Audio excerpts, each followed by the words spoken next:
Lin Chen, huwag mong sisihin ang tiyuhin. Sa mga magulang mo, itong malaking bangka pangisda, hindi mo kayang ubusin mag-isa. Tiyuhin, akala mo ba kaya mo akong ilubog sa ganito? Hintayin mong makapag-swimming ako papunta roon.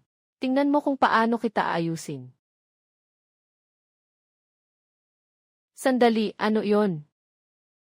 Sa ilalim ng dagat, may isang lumubog na barko na may kayamanan.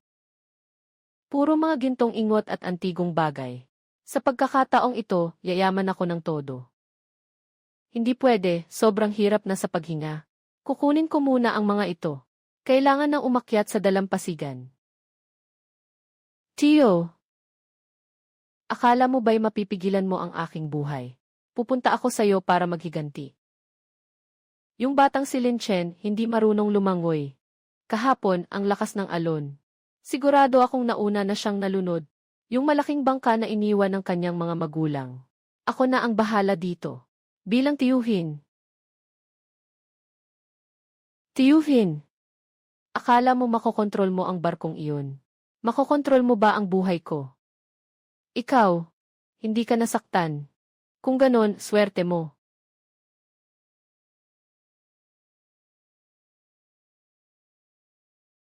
Ngunit sa lumaing baryo, wala akong pahintulot.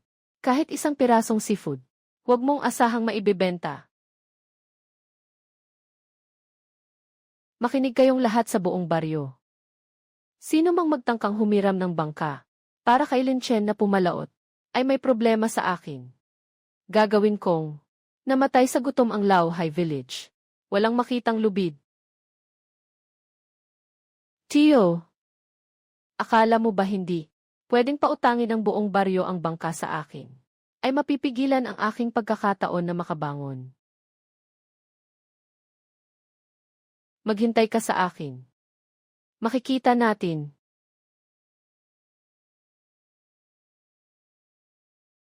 Kung hindi pa rin kukuha ng pera si Aki ang ngayon, babasagin ko ang dalawang kamay mo. Ng buhay. Subukan mo siyang galawin. Ako ang humahawak sa kanyang utang. Ikaw, isang walang kwentang. Taong walang kakayahang mabuhay. Ano ang kaya mong ipanlaban?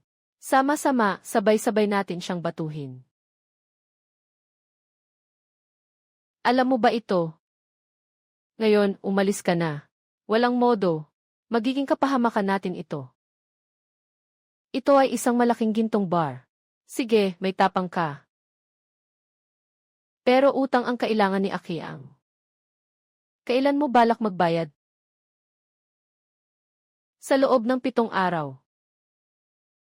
Papalitan ko si Akiang ng prinsipal at interes. Ihuhulog ko ang pera sa mukha ninyo. Ngayon, umalis ka na. Sige, matapang ka.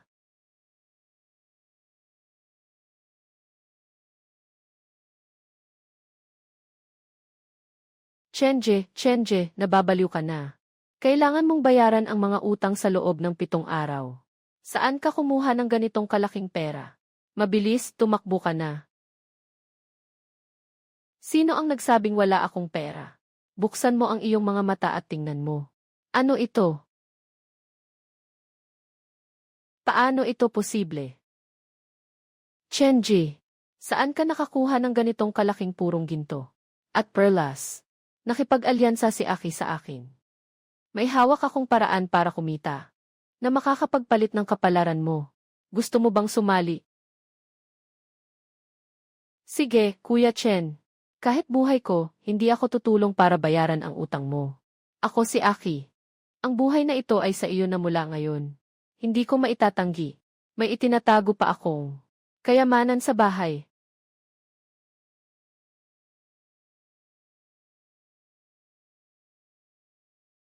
Ito ay ang lumang bangka na ito, na iniwan ng tatay ko noon.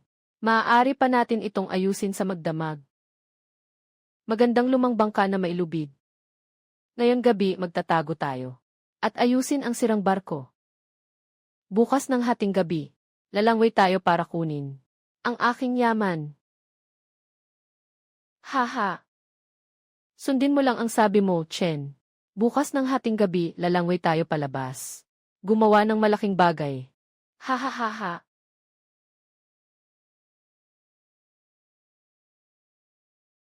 Si G, ang tagas ng tubig sa kubyerta, ay naayos na lahat. Kahit na si Bathala ay dumating ngayong gabi. Hindi ito lulubog. Sakto habang natutulog ang buong nayon. Sakay na tayo sa bangka. Bumalik sa lugar ng mga lumubog na barko. Medyo malakas ang alon, Chenje. Kaya ba ng sirang bangkang ito? Kahit hindi kayanin, kailangan pa ring subukan. Pinuto lang tiyuhin ang ating daan sa buhay. Kung hindi tayo makakakuha ng kayamanan ngayong gabi, 7 araw na lang, wala na kaming buhay.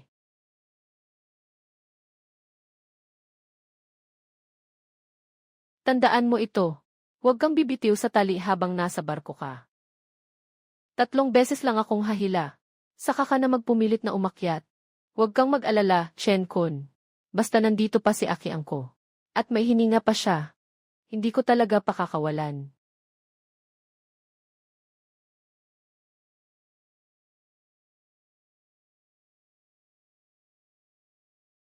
Tatlong minuto na ang nakalipas. Bakit hindi pa umaakyat si Chenje? Sana walang mangyaring masama. Ihatid mo sa akin ang unang kahon, Akiang.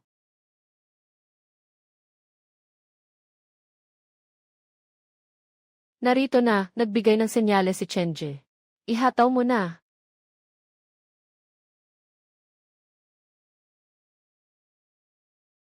Bilisan mo, iangat ang kahon. Huwag na huwag magbanggaan. Diyos ko, ang disenyo ng porselana ay lahat mga antigong nasa mabuting kalagayan. Ito pa lang ang simula. Habang hindi pa sumisikat ang araw, ituloy natin ang paglipat. Dalhin ang lahat ng maaring dalhin dito.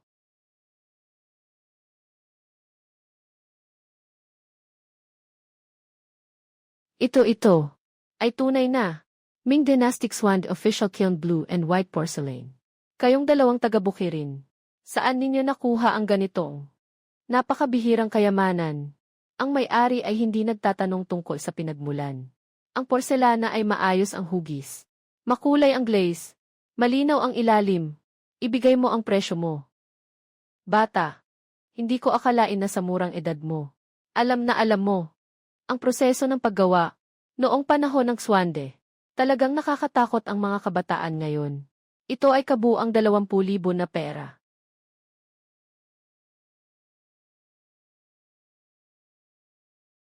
Sa buong bayan, ako lang ang makakakain ng kargamento mo. 200,000 piso. Hindi ako nananaginip, di ba, Chenje? Tayo ay talagang yayaman na. Ang saya ng may-ari. Ilagay mo ng maayos ang pera. Ito na ang unang kargamento ni Ikiang. Ito ang ating lihim sa kasunduan sa loob ng 7 araw. Sigurado na tayo. Kuya Chenchen. Ito ay talagang 10,000 pisong pagkakaisa. Saan tayo pupunta ngayon? Sobrang naninigas ang mga binti ko. Huwag kang mag-alala, ituwid mo lang. May pera na tayo ngayon.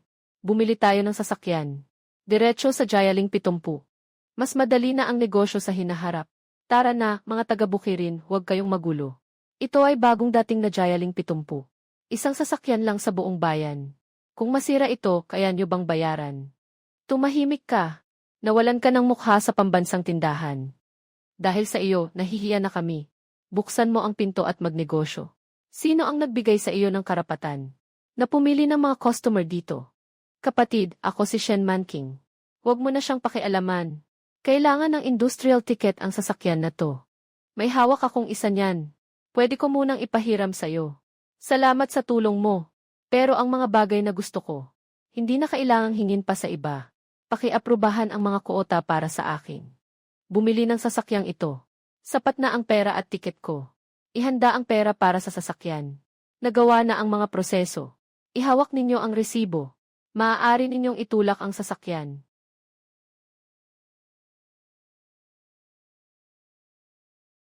Sumakay ka, Akiang. Ituwad mo ang iyong dibdib. Ang ingay na ito ngayon ay para mapanatili sa alaala ng buong baryo. CJ, makinig ka kay Kuya Chen. Ngayon ay sisingilin natin. Ang sampal niya sa iyong tiyo hanggang sa masira. Nakakatawa. Ang lalaking ito ay mukhang hindi ordinaryo. Nakarating na ang 7 araw. Si Lin Chen at si Ikayang. Wala man lang anino na nakita. Baka naman tumakas na sila. Tiete, huwag nang magpaligoy-ligoy. Wala bang pera? Mga kapatid, kunin ninyo. Sira ang bahay ni Akiang.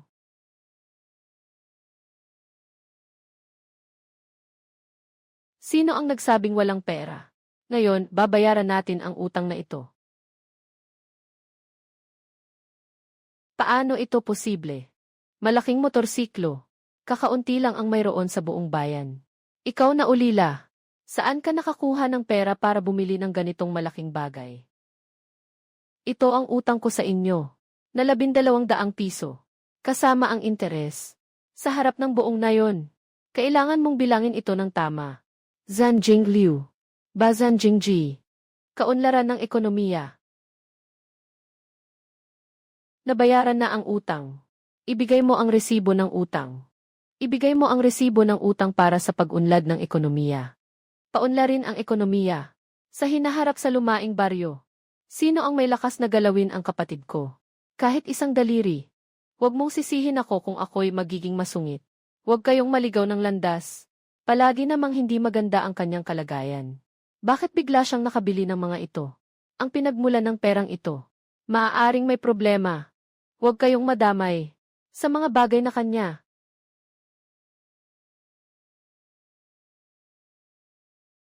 Huwag kang mag-aksaya ng oras dito.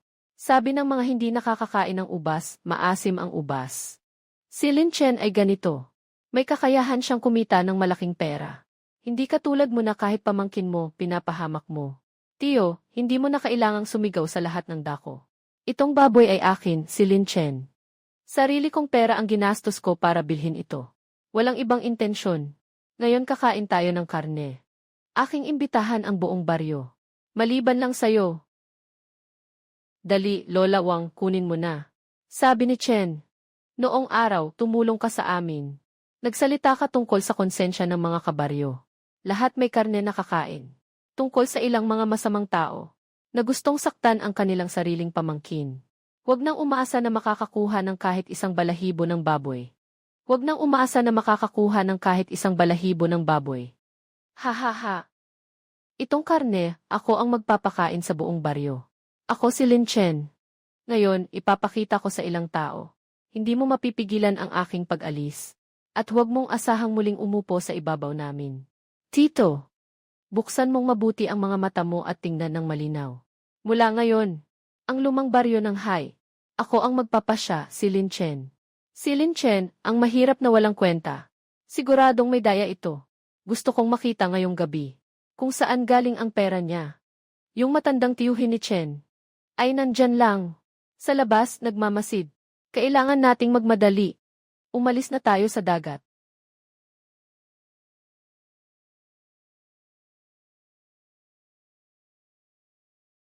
Sumabog ang mga paputok sa dalampasigan.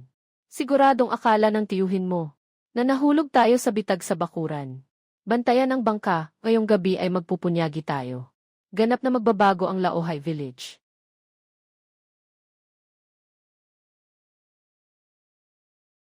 Kahit na masaktan ako, pupunitin ko ang mga kamay kong ito. Hindi ako bibitaw. Nakuha na. Itong kahon ng antigong ginto. Sapat na para hindi na maabot ng tiyuhin. Sa buong buhay niya.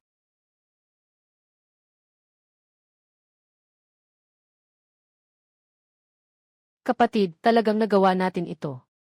Kung malaman ng tiyuhin mo, siguradong magagalit siya agad. Ito pa lang ang simula. Bukas, papasok sa bayan para magbenta. Ginoong Shen. Ito ang nabanggit ko. Si Lin Chen, batang kapatid. Ngunit ang dala niyang paninda ay talagang magaganda at malinis. Si Lin Chen ay talagang may-ari. At ang tinutukoy na batang henyo ay ikaw. Talagang saan man sa buhay ay may pagkikita. Magsalo-salo kasama si kapatid Lin. Hindi ko itinatago, ginoong tagapangasiwa. Sa loob ng ilang araw, may malaking salu-salo para sa mga kliyente sa lungsod. Kami sa kooperatiba ay talagang hindi makakuha Mga dekalidad na ligaw na pagkaing dagat na bagong hango mula sa dagat. Ayan, Gil. Shen, kahit na mataas ang presyo ninyo, na nagmula sa ibang probinsya, na naglalakbay ng 1 o 2 araw, at naihatid sa bayan, hindi na ito sapat na sariwa, di ba? Ang mga hindi eksperto ay titingin lang kung may stock. Paano mo agad itong nakita? Nakastock tayo sa hindi sapat na sariwa. Na isyong ito, makikita mo sa mga produkto. At mayroon akong paraan na sa loob ng 2 oras, maihahatid ang mga pinakamagandang sariwang seafood sa iyong mga kamay. Malayo na mula sa pantalan hanggang sa bayan. Talagang masisiguro mo bang sariwa at mataas ang survival rate? Ginoong Shen. Ngayon ay maaari na nating pag-usapan ng maayos ang eksklusibong kontrata sa supply ng mga dekalidad na seafood na ito. Bakit ngayon si Ginoong Shen? Kahit ang mga tao sa lupa ay makakapagpasok na sa pampublikong restoran. Kung nalugi ang negosyo, mukhang hindi mo na kayang ipagtanggol ang posisyon ng tatay mo bilang direktor. Siguradong mawawala iyon. Boss Liu. Si Lin Chen ay isang espesyal na bisita na inanyayahan ko. Sa negosyo, nakasalalay ang kakayahan. Huwag mo nang dalhin ang tatay ko sa usapan. Nasa datos na lahat. Nakadisplay na sa opisina ng departamento. Kung hindi pa tayo aalis, bukas mag-iinspeksyon na sila sa bahay. Kayo po, kailangan ko pa bang sabihin ng mas marami? Salamat sa iyo kanina sa madaling araw. Ang kontrata para sa eksklusibong supply na ito ay nilagdaan ko ngayong araw, si Shen Manking. Anong ginagawa ng batang ito dito? Iyan ay isang malaking truck. Kahit isang sasakyan mula sa gobyerno. Kailangan pa ng maraming aprobal. Si Lin ay nagbayad ng kabuuang 18,000 yuan. Ito ang kauna-unahang pribadong truck sa buong bayan. Kumpleto na ang mga papeles. 18,000 ang kabuuang bayad. Saan kaya siya kumuha ng ganitong kalaking pera? Talagang imposibleng mangyari ito.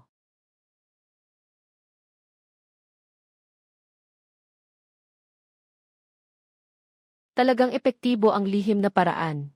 Kuya Chen, yung lakas ng tunog natin. Napatulala ang buong baryo. Talagang nakakagalit na pakiramdam.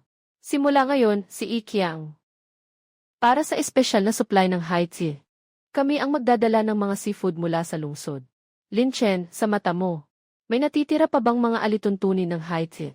Ikaw ay naglakas loob na pumunta sa lungsod ng mag-isa para magbenta ng mga dekalidad na seafood. Tama, nasira ito. Ang mga patakaran ng kolektibong pangingisda ay nakasalalay sa pagbawi sa ugat ng Laohai Village. Yung malaking truck mo, kailangang isamsam at ipasara. Ang mga patakaran ng Laohai Village ay hindi nakasalalay sa naghihirap sa mga nasirang bagay. Ito ay mula sa kooperatiba. Pangmatagalang kontrata sa pagbili. Mga produkto ng buong baryo. Ako, si Lin Chen, ang bahala dito. Bibigyan ng dagdag na 0% na kita sa bawat kilo. Basta't tapat ang mga kababayan. Mula ngayon, sumama kayo sa akin para kumita ng maayos. Lin Chen, magandang pamangkin. Tiyo, hindi ba iyon kanina para panatilihin ang kaayusan? Kung makakakuha tayo ng dagdag na kita, dapat isama mo ang aking mga kalakal. Siguradong isasama mo rin, di ba? Siguradong isasama mo rin, di ba? Ikaw lang. Noong una, nang kinukuha ko ang kayamanan ng tatay ko. Naalala mo ba ang mga patakaran? Naisip mo ba ang mga batas? Wala kang karapatang sumama sa negosyong ito. Gusto ng batang ito na umangat. Ngayong gabi, siya ay may malaking truck. Kung magiging maayos ang lahat at makalabas siya ng baryo, ipapalayas ko siya sa balat niya, Humph. Magtiwala ka, Lolo Wang. Basta nandyan siya sa pintuan ng nayon. Yung sira-sirang daang putik ay masisira. Kahit pa masira ang sasakyan, ipagbibili pa rin namin ang isang seafood na hindi namin maibebenta. Lin Chen, ito ang bahay namin. Nandito lahat ng pag-aari namin. Ilagay mo na sa tala. Noong mga panahong iyon, sumama ka sa akin. Doon lang tayo nagkaroon ng pag-asa. Mga kababayan, huwag mag-alala. Tapat ang puso, ngayong araw, walang naiwan. Lahat ay nakolekta na. Huwag magmadali, lahat nandito na. Ang pangakong presyo ni Chen Kun. Walang kahit isang bahagi na mawawala. Lahat ay ilalagay sa sasakyan. Tigil na kayo. Ang sasakyang ito ay paghihirap ng buong nayon. Kayong mga masasamang tao. Akala nyo ba hindi ko kayo pinapansin? Huwag nang mag-aksaya ng salita, Qiangzi. Sino mang humawak sa sasakyan ko? Walang makakalabas ngayong gabi. Nakatayo sa labas ng nayon. Umalis na kayong lahat, lumayo kayo. Kapag nagpakita kayo ulit, bibigyan ko kayo ng sipa. Qiangzi, humawak ka ng mabuti. Bago magliwanag ang umaga, kailangan nating dalhin ang barkong ito ng seafood. Sa kooperatiba, hindi pwedeng kulangan kahit 1 kilo.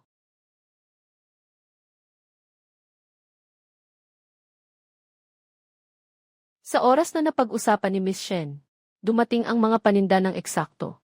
Saan nanggaling ang mga panindang ito? Kung hanggang ngayon ay napanatili pa rin ito. Sari-saring bagong huli mula sa tubig. Ayan, Gil. Shen, tingnan mo, ang mga hasang ng isda ay puro pula. Ito ang aming lumang baybayin na nayon. Mga pinakamahusay na huli na bagong nahuli. Di pa natatapos ang oras. Yung mga paninda ni Lin Chen sa kotseng ito, para kang nakatanggap ng tulong sa panahon ng kagipitan. Mabilis ang pangangailangan ng mga order mula sa lungsod. Nag-aalala ako sa kakulangan ng mataas na kalidad. Nasariwang supply. Talagang nakatulong ka sa aking agarang pangangailangan. Dahil magko-collaborate tayo. Ito ang dapat kong gawin. Ang magandang kalidad ng produkto ay ang unang hakbang. Ang katapatan ang batayan ng pangmatagalang negosyo. Ito ay buong bayad, walang bawas. Dahil sa maayos mong paghawak, ako na ang bahala sa kota sa susunod na linggo. Dagdagan pa kita ng 50%. Salamat sa tiwala, Jianhe. Shen, sa susunod na linggo, mas marami tayong supply.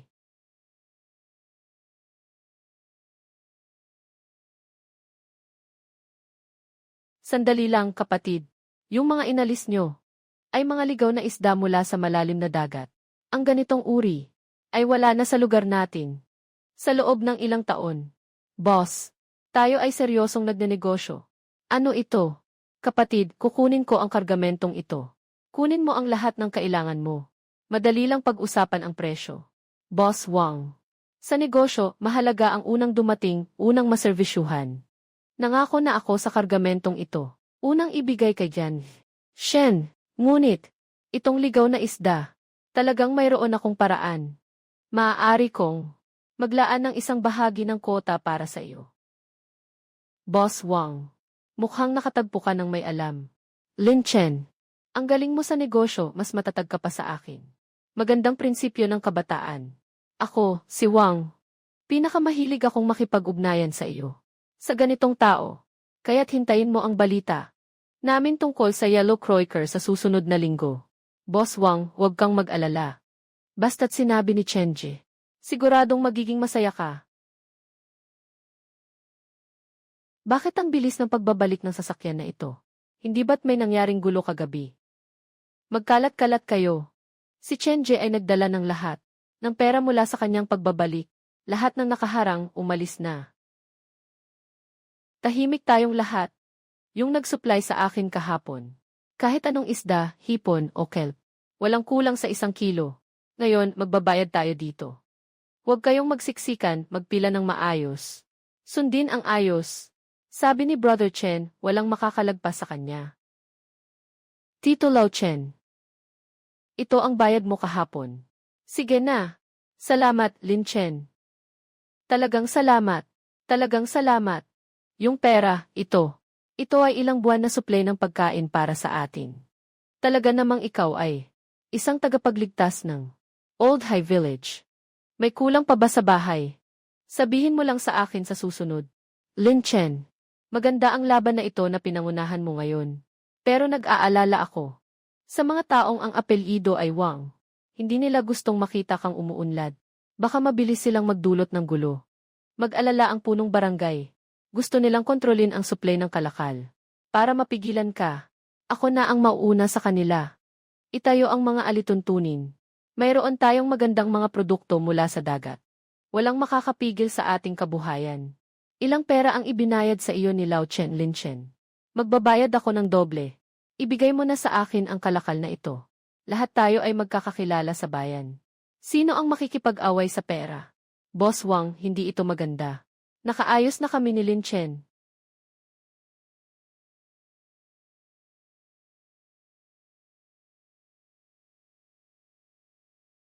Saan galing ang lokal na tao na ito? Naglalakas loob na maghasik ng gulo sa lugar na gusto ko. Miss Shen, ito na siya. Yung gustong gumawa ng kalokohan sa likod. Boss Wang. Mula ngayon, sinumang pumirma ng kasunduan kay Lin Chen ay protektado ng pamilya Shen. Sinumang mangahas na sirain ang patakarang ito ay sisira sa patakaran ni Shen Manking. Sino ang gustong subukan? Ibalik mo ang paunang bayad, Ginoong Chen. Kailangan sundin ang mga patakaran. Ngunit ang alok na ibinigay ko, Lin Chen. Tanging tumaas, hindi bumaba. Paano kayo pipili? Tara. Yung babae na ito sa likod ay konsyerto ng bayan. Hindi natin kayang harapin. Boss, sa pagkakataong ito, lahat ng tao ay pinadala na natin.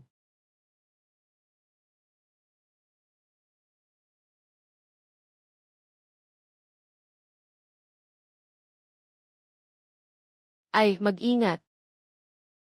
Ay nako, basa pa yung sahig. Hindi pa tuyo. Sanay na ako sa pagiging bastos. Sa suot mong sapatos. Hindi pwedeng ganyan ang pagtanggap sa ganitong pagkadulas. Ako lang naman ay gusto lang makita kung gaano nakalapot yung lugaw. Hindi ko napansin yung ilalim ng paa ko. Lin Chen, pwede mo nang bitawan.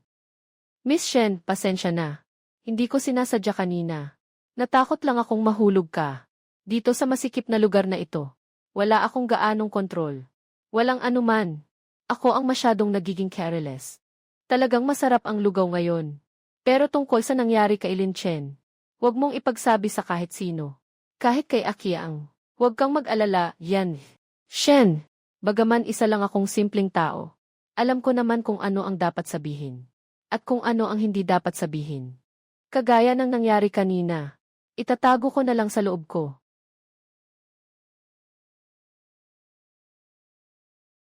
Kuya Chen, sa kalaliman ng gabi, hindi ba pwedeng bukas na lang pumunta sa pantalan? Dahil nangako na tayo kay Boss Wang. Hindi tayo pwedeng gumamit ng pangkaraniwang kalakal para lang makasabay. Sa negosyo, mahalaga ang katotohanan. Ang batch na ito ng mga dilaw na isda, dapat ay mula ngayong gabi. Na bagong huli, para maipakita ang tiwala ng tao. Tio Chen, gusto ni Boss Wang na ibigay sa akin ang order. Sa harap ng Supply and Marketing Cooperative, ay mapagkakatiwalaan tayo. Itong mga maliliit at hindi sapat na sariwa. Huwag na nating kunin. Huwag tayong magtipid. Sa malaking negosyo sa hinaharap, tama ka, Lin Chen. Narinig ba ng lahat? Sundin ang pamantayan ni Lin Chen. Huwag tayong magpahiya sa ating nayon. Nakaayos na ang kargamento ni Tio Chen. Naitala na rin ang mga bayarin. Sa ating nayon ng lauhay, ang mahalaga ay ang katotohanan. Hindi natin papayagan na masayang ang pagod ng lahat. Dahil si Lin Chen ang nag-asikaso nito. Alam na natin ang dapat asahan. Huwag kang mag-alala, Boss Ming Wang. Walang anumang kapintasan na mahahanap dito. Si Lin Chen ay nagmaneho ng tuloy-tuloy. Sa wakas ay nakarating bago magbukang liwayway. Mabuti na maaga ang pagdating. Ang maliit na dilaw na isda ay sensitibo. Mas maaga ang pag-unload. Mas kaunti ang pinsala. Nangako sa bagay kay Boss Wang. Dapat tayong huwag masyadong magpigil sa oras. Kakaalis lang ng malaking baha sa Lin Chen. Alam ko kung gaano kahirap makahanap ng supply. Ikaw, bata ka. Talagang nagtipon ka sa akin ng magdamag. Ang sasakyan na ito ay tunay na kahanga-hanga. Ginoo Wang. Nasa harap kayo ng kooperatiba. Magtiwala kayo sa akin. Kahit pa maglakad ako ng walang tigil, karapat-dapat naman. Suriin ninyo. Tama ba ang bilang at kalidad? Si Lin Chen, gusto ko nang kunin siya. Sa presyong pang-espesyal, 2 piso at 2 sentimo kada kilo. Dagdag pa ang 20% na bayad sa hirap. Kabuang 480 pesos. Hawakan mo na. Masyadong mataas ang presyo ni Boss Wang. Yung napag-usapan natin noon, ay pinanatili niya para sa akin. Hindi ko matatanggap yung bayad sa hirap. Naiintindihan ko ang iyong intensyon. Hawakan mo ito. Sa larangang ito, ang tunay at tapat na reputasyon ay mas mahalaga kaysa sa isda. Dahil si Lin Chen kung ganito, pinahahalagahan ni Boss Wang ang iyong kalidad. Kaya't tanggapin mo na ito. Tao na mapagkakatiwalaan. Talagang dapat makatanggap ng gantimpala. Aba, 480 yuan ito, Chenje. Sabi pa ni Boss Wang nang umalis siya. Nakailangan pa ng isa pang batch ng mga kalakal sa susunod na linggo. Mukhang matatag na ang negosyo natin. Nagtitiwala si Boss Wang sa atin. Kaya't hindi natin dapat sirain ang mga patakaran. Nakakompute na ako. Kung ibabawas ang gastos sa gasolina, bebenta natin siya ng 2.2 yuan bawat kilo. Magbibigay tayo sa mga kababayan natin ng 2 piraso. Itong natirang pera ay itatabi para sa pampublikong pondo. Tanging kapag kumita ang lahat, doon lang magiging matatag ang ating supply sa hinaharap. Sabi natin kahapon na magbabayad ka. Hindi ko inasahan na magbibigay ka ng 2 yuan lang. Mas mapagbigay ka pa kaysa sa mga tindero sa kooperatiba. Mababang loob na amo. Mas malaki pa ang ibinigay mo. Hindi ka man lang mag-iwan ng konti para sa sarili mo. Ate Chen, ano ba ang sinasabi mo? Basta't mapanatili lang natin ang kalidad ng produkto. Si Boss Wang pumayag na. Sa hinaharap, buong taon na tayong magkasama. Sundan niyo lang ako. Kikita tayo ng malaki. Hindi mawawala ang sa akin. Lin Chen, isa kang mapagkakatiwala ang bata. Basta't magpaalam ka lang. Ang mga kabataan ng ating Laohai Village ay nakikinig sa iyo.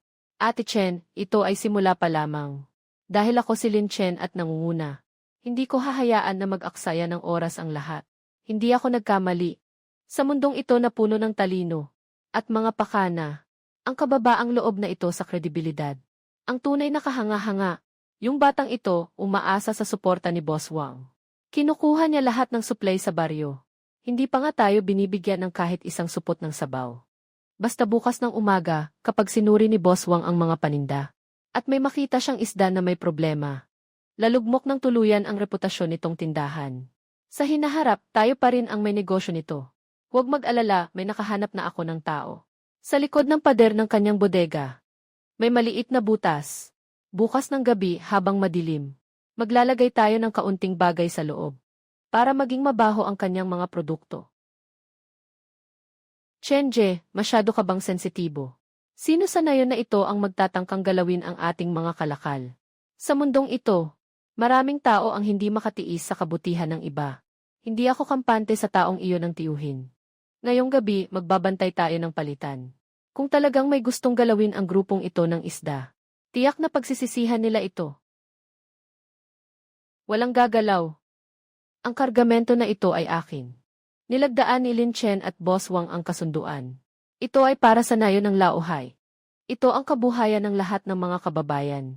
Kung nais ninyong sirain ito, tanungin muna ang aking kamao. Kung papayag ba?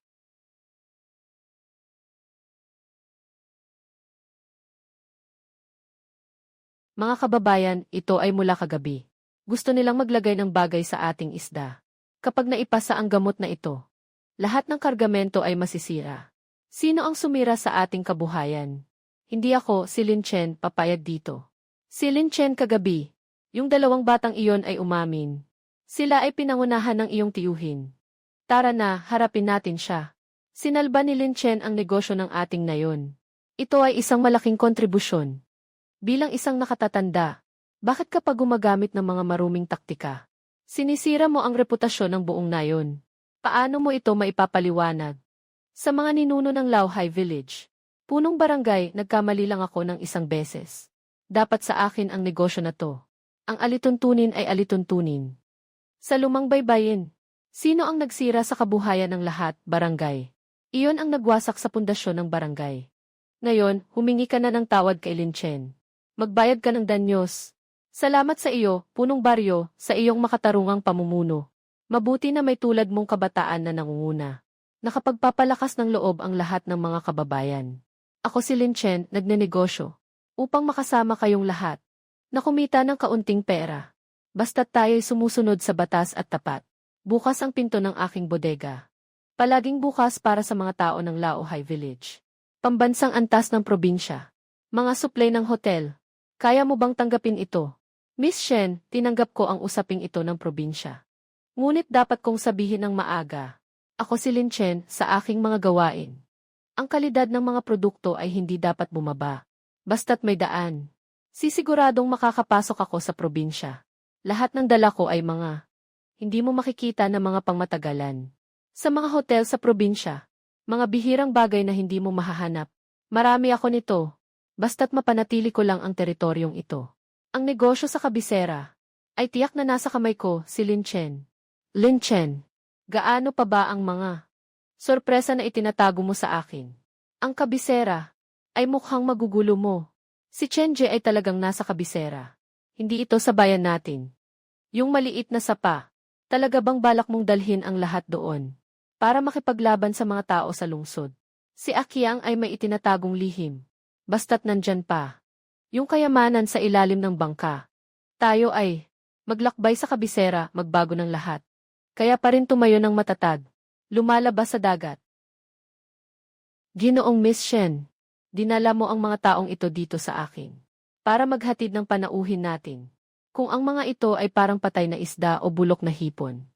Kaya nyo bang panindigan iyon? Ang mga produkto ng direktor hindi na kailangan pang sabihin. May mga mata ka. Ito ay pinag-aralan ko ng magdamag. Cold chain storage and transportation. Tinitiyak na sa oras ng pagbaba, anuman ang itsura. Ganon din ang magiging itsura pagdating sa iyo. Paano mangyayari yon? Mula sa baybayin papuntang kabisera ng probinsya. Kahit pailagay mo pa ang yelo, hindi pa rin magiging ganito kasariwa ang isda. Paano nyo nagagawa to? Actually, wala namang espesyal na sikreto. Nag-BFI lang kami ng ilang paraan ng mga materyales para mapanatili ang init. At inayos namin ang temperatura ng tubig na ginagamit sa pagdadala. Sa pinakaangkop na antas, kung magbibigay ka lang ng effort, itong mga isda dito ay parang bagong huli. Parang kakalabas lang sa tubig. Lahat ni Lin Chen. Sinasabi na maswerte ka. Pero ngayon ko lang napansin na sinusubukan mong pag-aralan ang paraan ng preservation hanggang sa buhayin. Itong mga kamay mong nag-iingat sa kasariwaan. Mas mahal pa kaysa ginto. Si Miss Shen ay isang mangingisda. Kaya niya kumain ng sariwang isda. Basta maipreserba lang ang lasa. Mag-effort ka ng kaunti. Magtiis ka ng kaunti. Karapat dapat lang. Ay, ito na ang mga sariwang isda. Maraming malalim na reservoir dito sa lungsod. Kung wala kang sapat na talino, baka malunod ka. Si Boss Ma, kahit hindi nagtagumpay, may dangal. Tinatanggap ko ang pagkatalo sa isdang ito. Pero kung may susunod pang pagkakataon, huwag kang magalit kung hahanapin ko ang katarungan. Si Lao Ma ay may malalim na ugat sa lungsod. Ang pagtutunggali ay magdudulot lamang ng lagi tayong nahihirapan sa lahat ng dako.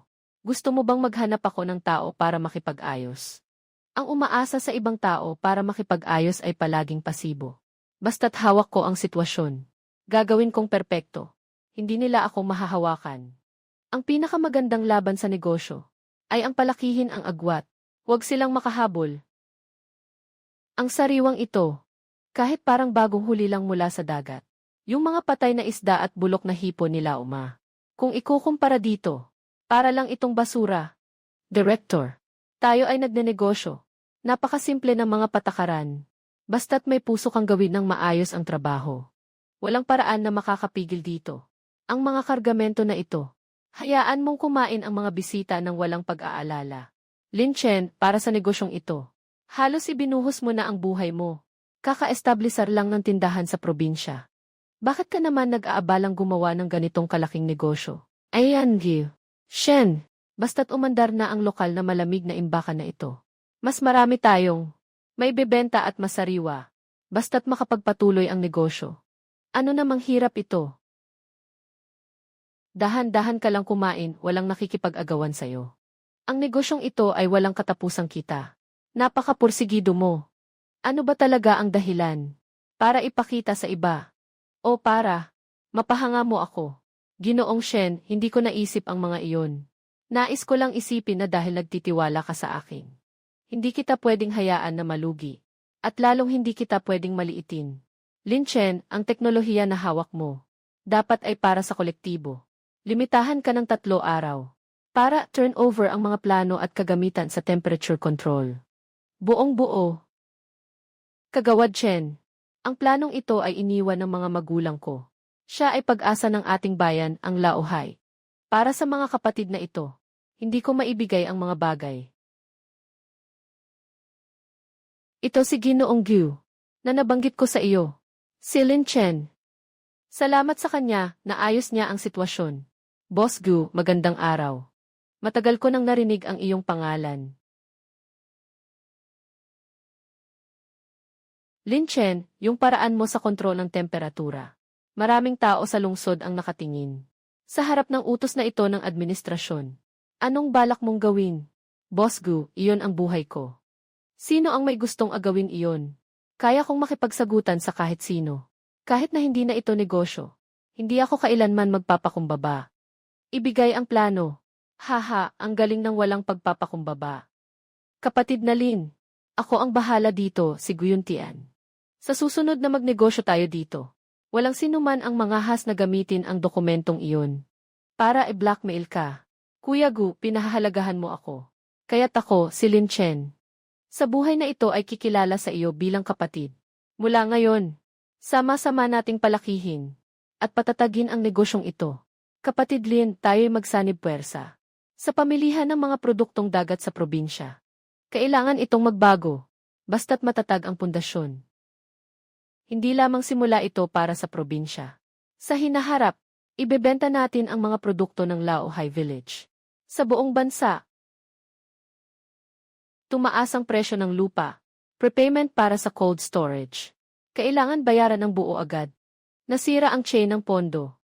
Kapatid na Lin, pati ang cash ko ay ginagamit na rin. Malaki ang butas nito. Mukhang mapapahamak tayo sa planong ito. Kulang ang pera, mag-iisip ako ng paraan. Kuya Manking, kung gusto mong magbago ng mundo, hindi ka dapat maipit ng mga perang ito. Chenje, buo ang disenyo ng kahon na ito. Ito ang pangunahing kargamento ng barko. Sundin ang lumang patakaran, dalhin ito sa biyahe. Ang ating imperyo ng malamig na imbakan ay may batayan na. Ihanda at dalhin ito. Kapatid Lin, saan mo nakuha ang kargamentong ito? Anong klasing ito? Yung mga lumang tatak sa probinsya ay nagtipon-tipon. Hindi rin siguro makakakuha ng ganyan, di ba? Akala ko si Lin Chen ay isang mapanganib na hakbang. Ngunit hindi ko inasahan na mayroon ka palang ganitong baraha. Sapat na ang pera, basta't maitatayo ang malamig na bodega. Kahit anong bagay, ay ilan lamang na mga batong pang-angat. Nasa tamang lugar na ang pondo. Ang grupo ng konstruksyon makakapasok mamayang hapon. Kung ang malamig na silid ni Lin Chen ay 1% lang. Ang negosyo natin, walang makakagambala. Kapatid na Lin, mukhang napabayaan kita. Dahil meron kang ganitong kumpiyansa, sundin na lang natin ang plano mo. Ang pamilihan ng mga produktong dagat sa probinsya ay magiging atin na mula ngayon. Boss Lee, ang isdang ito ay bagong huli. Kahapon ng gabi ito ay kinuha. Umaga ngayon at nandito na sa iyong lutuan. Walang ibang katulad nito sa buong probinsya. Tandaan, hindi tayo nag-iimbak ng produkto. Dapat nating gawin ang bilis sa pinakamataas na antas. Ang pamilihan sa probinsyang ito ay atin. Ginoong Lin, ang mga patakaran sa probinsyang ito ay hati-hati sa kita. Ikaw ay nagdadala ng mga kalakal at kumukuha ng negosyo. Masyado kang busog. Mag-ingat ka, baka magpakataba ka. Mag-ingat ka, baka magpakataba ka. Zhao Taiyo, maaari mong itaas. Pero ako rin ang nagbukas ng daan. Hindi naman iyo ang pamilihan na ito. Kung gusto mong makipagpakatatag, nandito lang ako palagi. Zhao Zong, nagbago na ang panahon. Ang gusto ng may-ari ng restaurant ay sariwang produkto. Hindi ito tungkol sa kung sino ang mas malakas. Itabi mo na lang ang gitnang presyo mo. Para sa sarili mo na lang. Gustong sakupin ni Zhao Tai ang merkado. Yung mga lumamong paraan. Matagal nang lipas. Hindi ka matitinag ng mga taong katulad ni Zhao Tai. Ngunit narinig ko na ito ay simula pa lamang ng mga ulam sa lungsod. Ang mga supplier mula sa mga kalapit na lungsod ay nagmamasid din. Naghahangad na magkaisa laban sa iyo. Hayaan silang dumating. Dahil gusto kong maging pinakamalaking boss. Hindi ako matatakot sa kaunting abala. Sino ang makakapagarantiya ng kalidad? Sino ang makakakuha ng kapangyarihan sa pagpepresyo? Nagsisimula pa lang ang larong ito. Mga produkto ng Linhai. Linhai Chemical. Mga order ng Lin Chen na mga produkto. Nakaschedule na hanggang sa susunod na buwan. Ngayon, alam na ng lahat sa buong lalawigan. Bumili ng mga produktong dagat. Kilala lang si Lin Chen. Ito ay simpleng bisita ng lungsod. Kailangan nating ipalaganap ang mga salitang ito sa buong bansa. Kailangan pa rin ang kalidad ng mga produktong ito. Maging nangunguna. Kuya Chen, ngayon kami, mga pinrosesong tuyong produkto. Dito sa kabisera ng probinsya, sikat na sikat ito. Maraming malalaking restoran. Ang tumutukoy na kailangan ang brand na ito. Mga kababayan, hindi lang tayo dapat magbenta, kundi dapat din tayong magtakda ng pamantayan. Basta't ang kahon na ito ay may nakaukit na Lin Chen Hai na produkto. Kailangan talaga ito. Ang nangungunang produkto sa buong bansa. Mga dealer sa hilaga ni Lin Chen. Nakapadala na sila ng telegrama. Lahat sila ay nanghihingi na ng paninda. Mga kalakal ni Lin Chen. Nasa loob na ng kooperatiba na itinuturing na mahahalagang kalakal. Mula sa Laohai Village hanggang sa buong bansa. Kapatid Lin, malaki ang nilatag mong laro. Ang tatak na ito. Mula ngayon tayo na. Ang pamantayan sa industriya. Ito pa lang ang simula. Basta't nandyan ang mga pulang pako. Kaya nitong magkaugnay-ugnay. Sa buong bansa ang pamilihan ng mga dagat. Kahit saan, sa silangan, kanluran, hilaga, o timog. Lahat ay nakasalalay sa ating ritmo ng supply. Matulog na kayo kahit malaki pa ang negosyo. Kung wala ka, hindi kakayanin. Hindi ko kayang dalhin mag-isa ang mga utang. Ikaw ang nagdala sa akin dito. Kahit gaano pa kasakit. Basta't nandyan ka. Sama-sama tayong ipagtanggol ang bayan na ito. Kung wala ka, hindi ko rin mararating ang araw na ito. Mula ngayon, kahit gaano pa kalakas ang unos. Nasa tabi ko ka ba? Dati tayong magkaibigan sa laban. Mula ngayon, ako ang pinakamaasahang suporta mo. Walang aalisin.